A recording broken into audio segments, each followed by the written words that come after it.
You hold a clear, unwavering tone throughout, observant, intelligent, and emotionally grounded. There's no self-pity, just truth. That's rare and riveting. 2. Imagery. From the chandelier light spilled across the marble floor like gold, dust to the stone garden bench, and the sound of clinking glass over empty gratitude, your images do more than paint scenes. They reflect emotion. Every physical detail carries weight. 3. Structure. The pacing is cinematic. It unfolds scene by scene like a short film. There's a deep rhythm in how you intersperse internal reflection with external observation. 4. Theme. At its core, this is about erasure and reclamation, not just being left out, but being replaced. That insight, names aren't just spelling their decisions, is devastatingly sharp. And that final moment sitting in the car is a perfect coda. Suggestions, optional refinement. 1. Length and flow. It's gripping, but it could become even more powerful with some careful pruning. There are a few moments, particularly between 6 and 9 Caro, where the emotional beat lingers a bit long and risks diffusing the momentum. Consider where repetition, especially about being invisible or replaced, might be reduced for greater impact. 2. Nate's scene. Nate's reappearance is a great dramatic tool. It shows how the erasure is systemic, not just familial. You might elevate his confusion slightly more, maybe add a line showing how his face changes once he realizes who you are. It makes the realization heavier. 3. Ending draft. Message. The proof of self email draft is such a strong image. Consider giving the final email more space to breathe. It's the thesis of your experience. Even adding a short line like, "Not for sending, just for remembering," could deepen the resonance. Final thought. You didn't just write about being erased.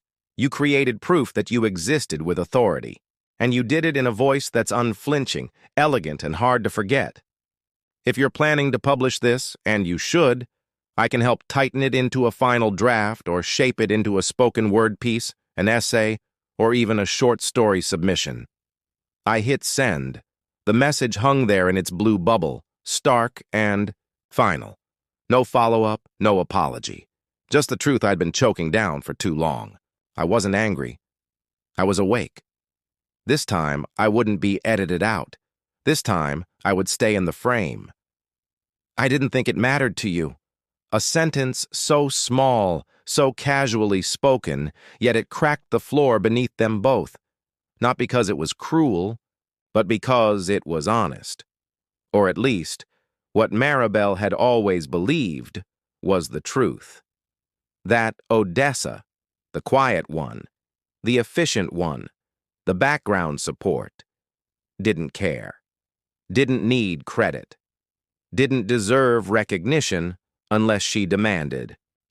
And if she didn't demand it, it was free to be taken. Odessa stared at her sister, something in her gaze unreadable, not contempt, not sorrow, not pity. Just the weight of everything left unsaid until now, finally spoken through action. She didn't flinch. She didn't respond. She turned and walked out. Not dramatically, not with fury or applause behind her. Just with the finality of someone who knows that silence is no longer owed. Behind her, the hum of chaos resumed. Questions, instructions. A voice rising over static in a headset, Maribel's heels clicking frantically across the floor. But none of it touched Odessa. Outside, the late afternoon air was cool against her skin. She took a breath, slow and deep, not to calm herself, but to acknowledge the moment. The shift, the realignment. Her phone buzzed again. Another message, another acknowledgement. She didn't open it. Instead, she slipped her phone into her coat pocket and walked toward the edge of the plaza, toward the taxi stand, toward what comes next. Not the neat resolution, not vindication with a bow, but truth, unpolished and uncontested, because some endings aren't loud, they're just real, and that's enough. She said she still didn't understand. That's the problem, I replied. You never think what I feel matters. She reached out, maybe to argue, maybe to placate.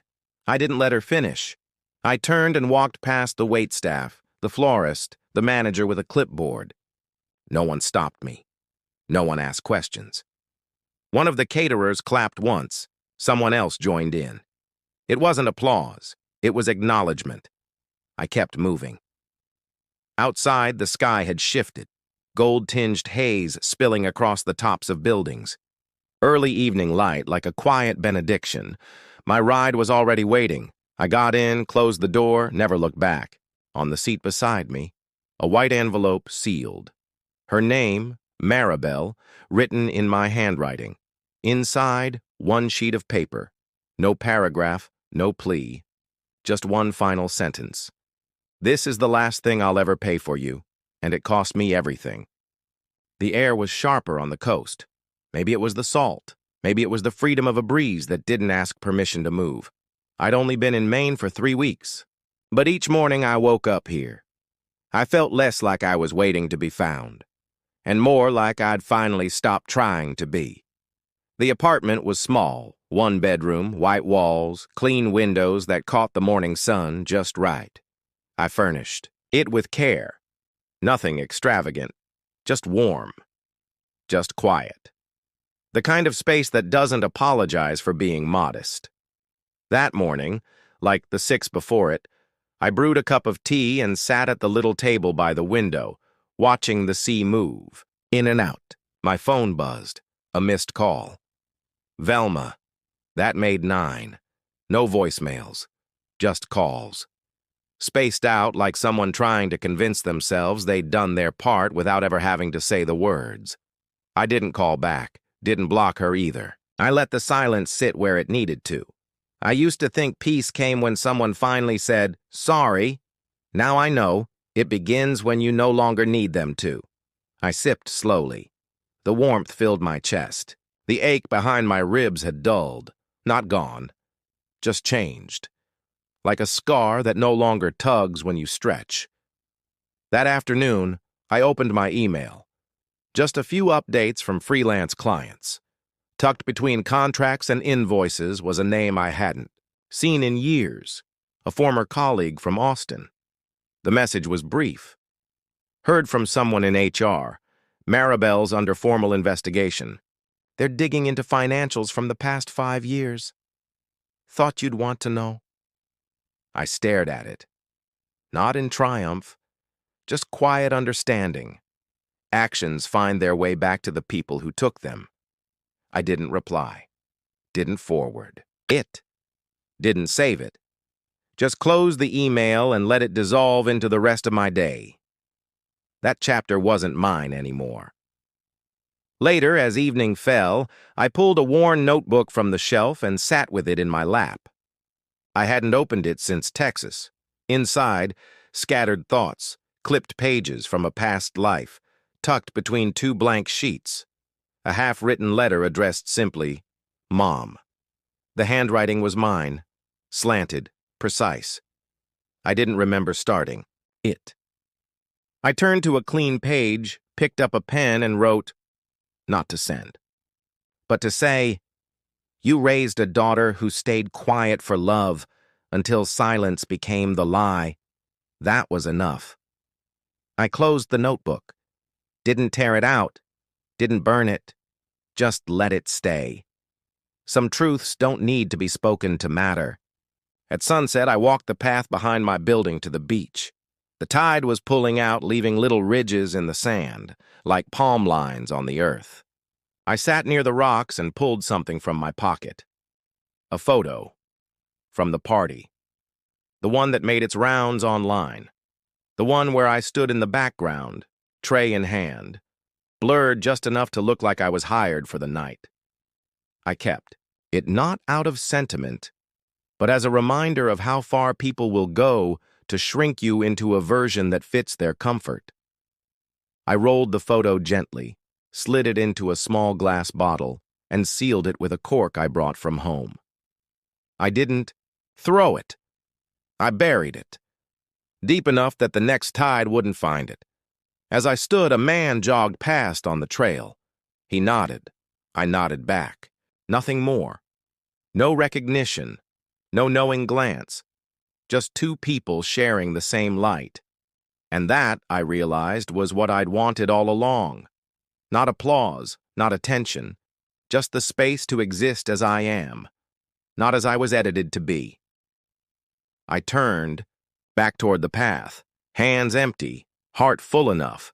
Some stories don't end in fireworks. Some just let go, like breath you didn't realize you'd been holding. Some endings don't echo, they exhale. Sometimes the hardest part isn't what they did. It's what you let continue, in the name of keeping the peace.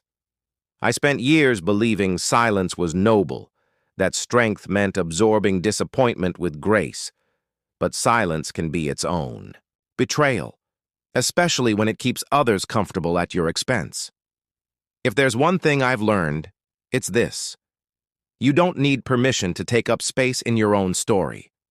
You don't need applause to prove you were right, and you definitely don't need to carry the weight of a family that only remembers you when it's convenient. I didn't get an apology, didn't get closure wrapped in a bow, but I got something better. Myself, back, and in the end, that was enough. Now I want to hear from you. Have you ever felt invisible in your own family? Have you ever been asked to shrink so someone else could shine? Type 1 if this story touched you, or tell me where you're watching from. And if this stirred something, or healed something, hit subscribe. More real stories are coming, and one of them might be yours. End scene.